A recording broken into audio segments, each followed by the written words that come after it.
Hello my fine friends, we are back here for some more etching.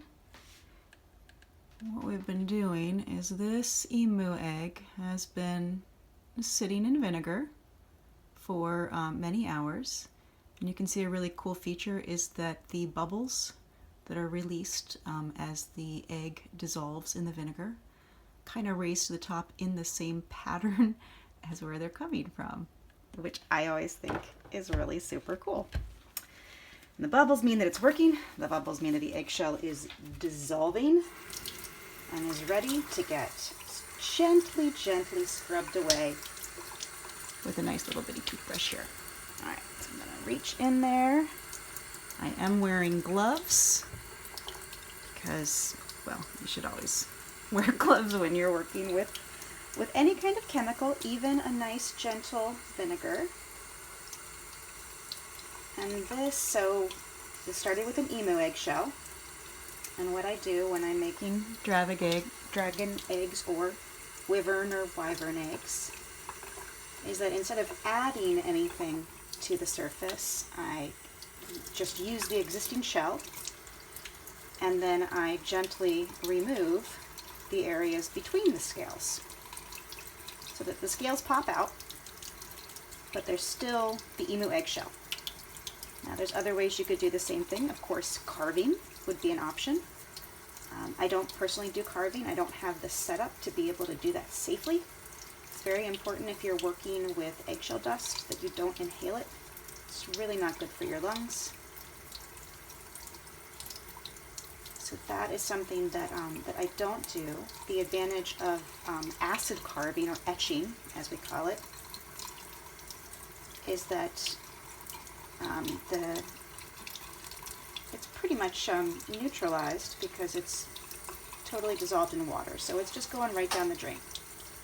And of course it can go right down my kitchen drain because it's just table vinegar.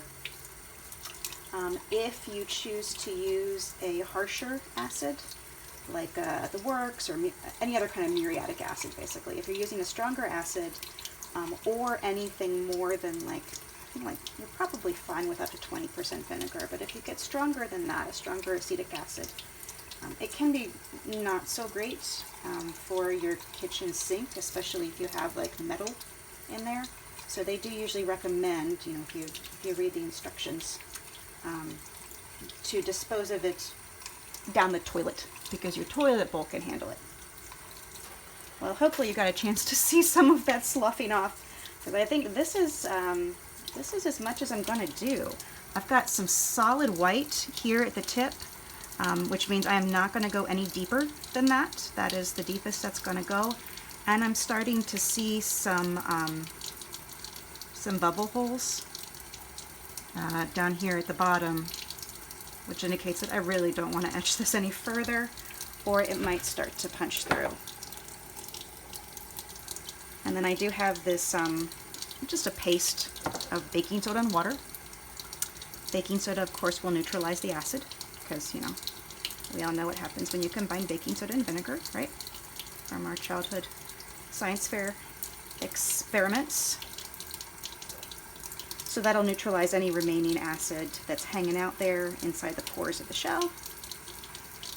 And also, because baking soda is abrasive, it'll scrub off any lingering bits of shell. Now it is interesting for this one that it etched so much stronger at the poles, at the top and bottom of the shell, and not nearly so much in the middle, which is interesting because I did notice so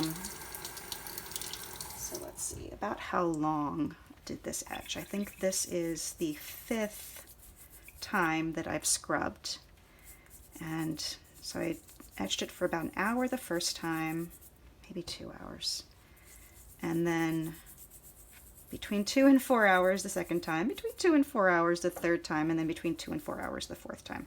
Why is it between 2 and 4 hours? Well, I set a timer for an hour, and then I make sure to rotate it 4 times.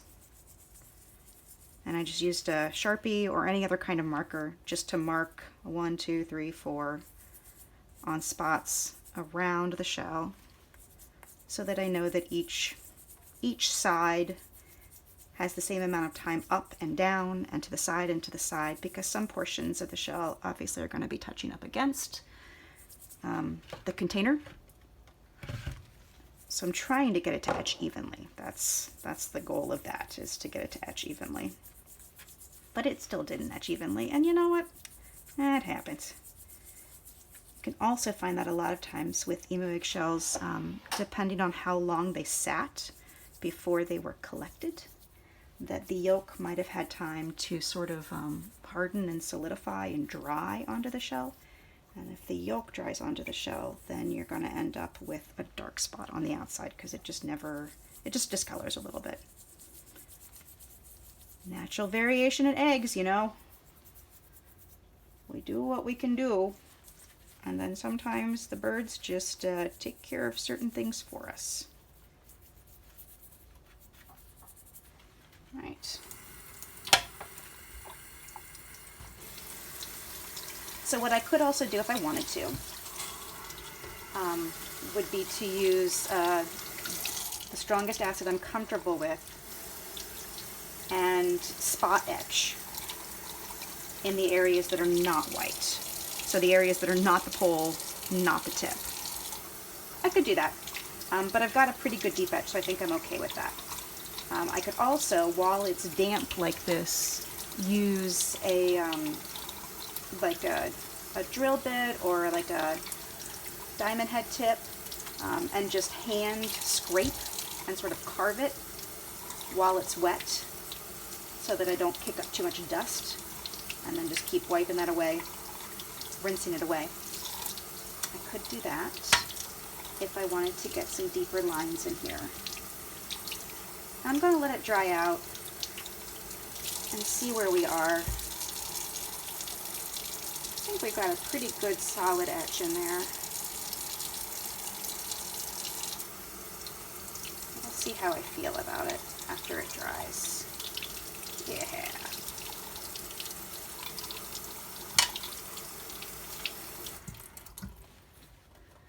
Well, there we are. So you can see the tip is pretty white there. And then it's a nice pale blue, which is an underside of the shell, or lower levels of the shell. The layers of the emu egg shell are different colors. They get progressively lighter. And then I've got a few bubbles here.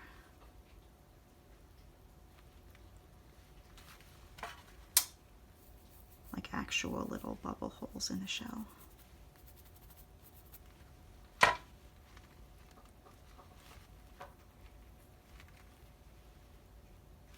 But I've got a pretty good amount of dimension there.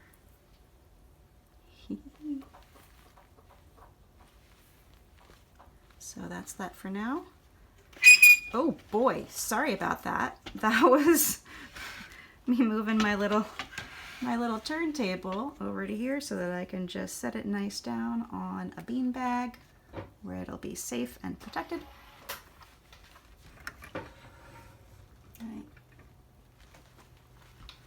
Beanbag, hand towel, paper towel, and that is a great place for it to rest, so I know that it won't roll off the counter and nothing else bad will happen to it as it dries. And once it's dry and I'm happy with the level of etching, then I'll be able to start putting color on it again.